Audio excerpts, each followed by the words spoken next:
Saudações, nobres ouvintes do podcast Sem Esperança. O que eu vou falar hoje é de um assunto extremamente controverso para muitas pessoas e que, de certa forma, faz a gente parar de pensar, né? Para pensar, quer dizer. Primeiro, a questão do furto famélico, né? Que se baseou principalmente agora, né? No caso de um homem que furtou 2 caixas de chocolate, né? E foi preso pela PM, num UPA, né? Uma unidade de pronto atendimento, certo? Só que ao invés dele ser algemado, como é o procedimento, ele foi amarrado. E a tentativa de grupos, isso se encaixa com o que eu disse anteriormente, né, sobre os movimentos negros, brancos e por aí vai, né, formado por gente que quer, né, dar apoio, digamos assim, a gente pobre, mas que no fundo quer só ganhar dinheiro, certo? Primeiro, sobre o furto famélico, eu acredito que dentro de uma razoabilidade,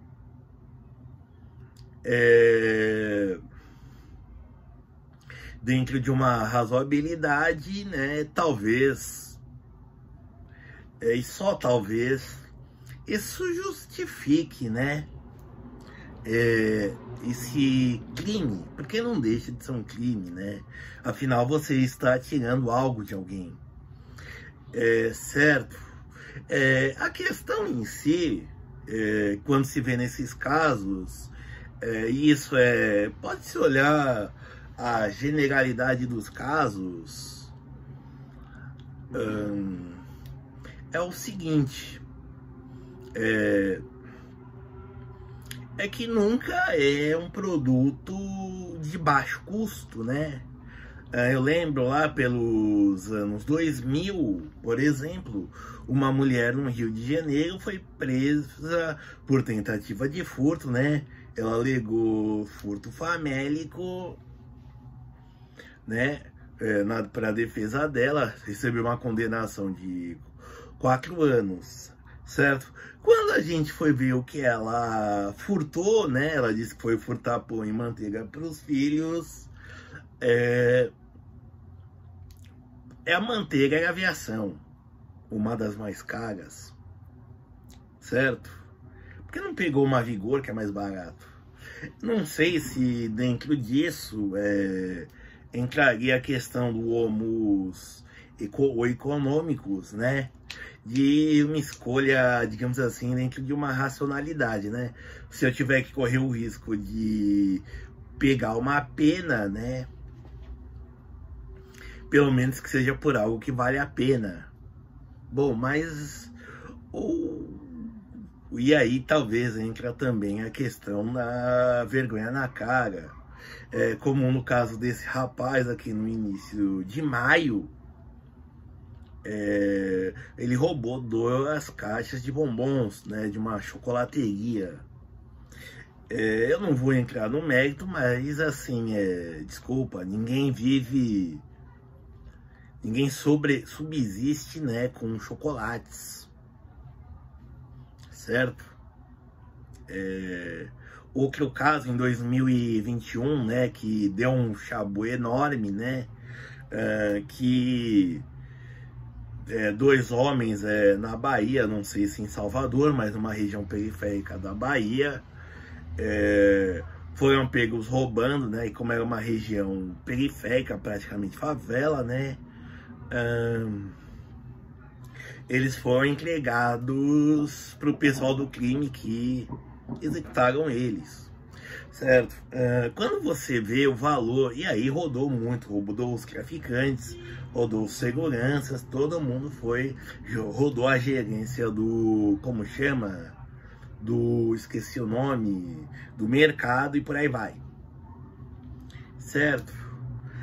E quando você foi ver, eles roubaram R$700 em carne.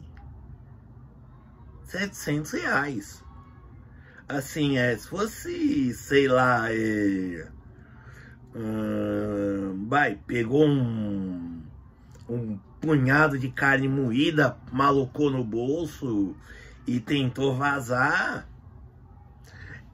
tudo bem. Eu acho que mais R$700 de carne, eu acho que é um pouco de exagero. A família assim é tão grande, né? Acho que assim, isso vai além do razoável, né? Certo? Que nem também teve o caso de também recente de um casal que foi preso roubando. Eles pegaram o Ninho Mais, leite para filha é o Ninho Mais. Por que não pegou um leite mais barato? Então assim, fica a minha pergunta. Como eu disse, isso é uma questão de um cálculo, digamos assim, racional, pode ser, digamos assim, racionalizado isso, né? Como eu disse, se for para ir para cadeia, que seria por algo que vale a pena, né? Ou se é simplesmente falta de vergonha na cara, né? É que nem eu vi casos de mercados, por exemplo, que tiram o gatilho dos sprays desodorantes e só entregam no momento da compra, certo? E só entregam no momento da compra. Também o que mais? Também tem aqui em Mariporã um mercado próximo de onde eu moro, por exemplo, que esconde, literalmente, né? Esconde. Se você perguntar, você tem que perguntar para o caixa, né? Onde tem Nutella, por exemplo. E aí eu pergunto, Nutella é um produto supérfluo, desculpa. Assim, alimenta, claro, é bom, tudo mais, mas assim, as pessoas podem sobreviver sem Nutella, certo? Então, assim, de verdade, eu acho que tem um quê de algo para pensar, né? Realmente, as condições sociais levam pessoas a essa situação mesmo de degradação. Tem essa questão moral, né, onde a pessoa às vezes se vê delinquir. Eu já passei, não como professor, né, por uma parte do período prisional, e sei que por uma parte realmente é delinquente, entra e sai de lá com a mentalidade de voltar para o crime. Entretanto, também tem muita gente também em prisões que estão lá, principalmente no caso brasileiro, onde a maioria dos crimes são os crimes de rua, né? Basicamente roubos, furtos, assaltos e homicídios, né? Certo? Por exemplo, aonde realmente é uma questão de gente que pobreza está roubando para comer. Teve também um caso de um rapaz também, né, durante a época da pandemia, não me lembro se em 2001 ou 2022, que ele tentou armar um crime para ele ir para cadeia e poder ter o que comer, certo? Para ele ter uma refeição diária. É até uma questão quando a gente estava lá, né? Quando, num dos nossos, como se diz, final de bimestre, nosso conselho de escola, né? A gente entrou com uma seguinte questão. Aqui, né, na Fundação Casa, né? Isso foi em 2013, né? Ou seja, faz quase 10 anos, né? Foi o lugar onde eu aprendi a ser professor em todos os sentidos possíveis. E aí um agente pedagógico também, professor, né? E a coordenadora disseram, olha, aqui dentro eles fazem 5 refeições. Mas e lá fora, quando eles saírem daqui? Quantas vezes vocês acham que eles vão fazer? E nós mesmos, professores, quantos a gente faz uma refeição, certo? Quando se faz uma refeição por isso? Que nem também teve um caso também durante a pandemia, no interior, se não me engano, acho que foi do Ceará, ou Piauí, não lembro, onde um homem também foi roubar alimentos, né, para sua família, né, naquela situação de desemprego, né, ao qual se encontravam. E os policiais fizeram toda a ocorrência, os policiais civis, né, fizeram toda a ocorrência. Ele foi libertado, né, porque era tentativa de furto, e aí os policiais se juntaram para comprar alimentos para esse homem, né, que foi preso por fugir. Então, assim, a questão social realmente que leva as pessoas a esse tipo de delinquência, de fato, tem que ser pensada, tem que ser cogitada. É inegável, assim, é inegável que nós estamos numa situação de, como se diz, numa situação grave. Temos crise econômica, estamos numa crise econômica há praticamente 10 anos, e que não tem solução à vista, né?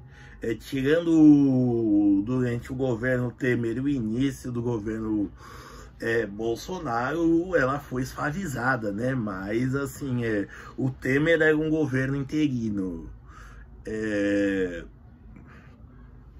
O governo Temer era interino. E o governo Bolsonaro teve uma pandemia para enfrentar, certo? E não soube se reinventar para fazer isso, certo? E o governo Lula basicamente quer fazer o quê? Quer fazer com que os miseráveis voltem a se endividar. É que nem o que tornou um dos vídeos que tornou o Luiz Carlos Prates famoso, jornalista gaúcho, né? Além da pedagogia da cinta, o qualquer miserável tem carro. Só que agora os miseráveis não vão ter carro porque já temos 70 milhões de pessoas endividadas, certo? E quando se diz endividadas, são pessoas que estão com as contas em total descontrole, certo? São pessoas que estão atrasando contas atrás de contas, acumulando e por aí vai, certo? Então, assim, isso é algo que não está sendo visto, certo? É que nem fala-se tanto redução da taxa de juros pelo Banco Central, mas isso não vai fazer com que os bancos emprestem, né? Principalmente porque se trata de um crédito de alto risco, um negócio de altíssimo risco, né? Bom, enfim, E, bom, só para terminar isso, né, de fato tem essa questão social, né, o tratamento dispensado pela polícia de amarrar o homem foi horrível, mas também a gente não pode deixar de notar que já teve gente brotando assim como cogumelos depois da chuva, né, pedindo indenizações, né, e não voltadas para esse homem, mas os danos morais coletivos, né? Basicamente aquelas instituições, né? Aquelas ONGs que querem receber dinheiro fácil, né? Que nem teve uma que pediu 500 mil para um processo contra a PM por danos morais coletivos, né?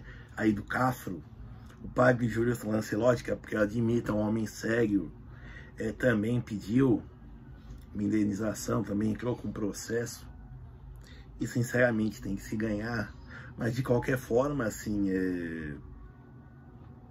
eu acho que isso apesar da atitude da PM, apesar da conjuntura socioeconômica, eu acho que essa gente aí que só defende a si mesma, essa gente que só defende a si mesma não deveria ficar na sua, né? Deveria, por exemplo, providenciar um advogado para esse rapaz, né? E arranjar, né, uma colocação ou um alimento e moradia, que talvez ele possa ter uma família, né? Bom, de resto, é isso. Obrigado.